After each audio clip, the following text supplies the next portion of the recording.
আপনার চা। চাটা তুমি সঠিক সময় এনেছো ঠাকুর, দাও দাও দাও দাও।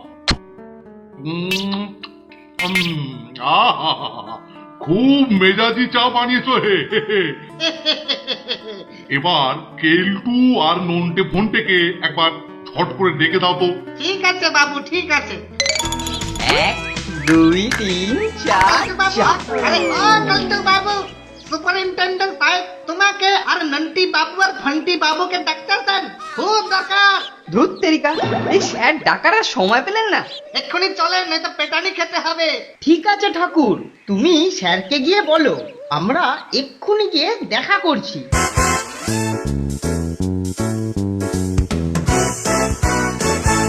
আমাদের ডেকে পাঠিয়েছেন স্যার? হ্যাঁ এদিকে আয়, শোন শোন, তোর হাতে ওগুলো কি রে কেলটু?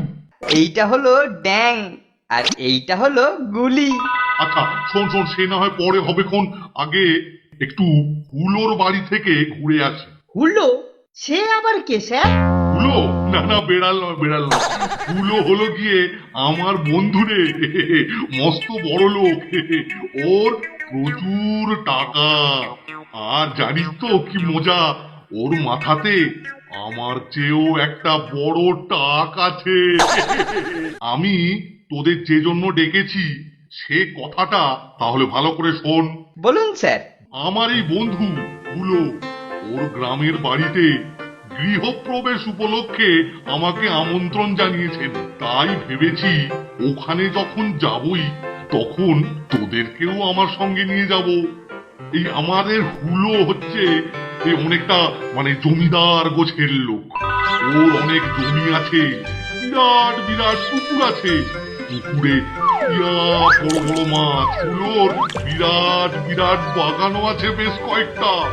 বাগানে উপচে পড়া আম, জাম, কাঁঠাল, জামরুল আরো কত কি। আপনি আপনার বন্ধুর বাড়ি কবে যাচ্ছেন স্যার? বাগানের গাছে উঠে কতদিন যে জামরুল পেড়ে খাইনি। ওখানে গেলে মনের সুখে এই স্বাদটাও মিটিয়ে নেব। তাহলে শোন, চটপট চটপট তৈরি হয়ে নে, সকাল 10টায় ট্রেন।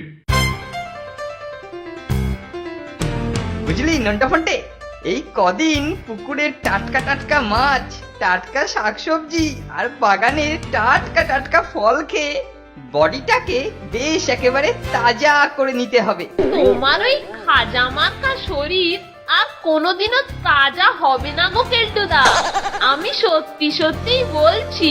ছাড় তো, কি হবে আর কি হবে না সেটা ওখানে গিয়ে বোঝা যাবে। এখন চল ঝটপট রেডি হয়ে নে।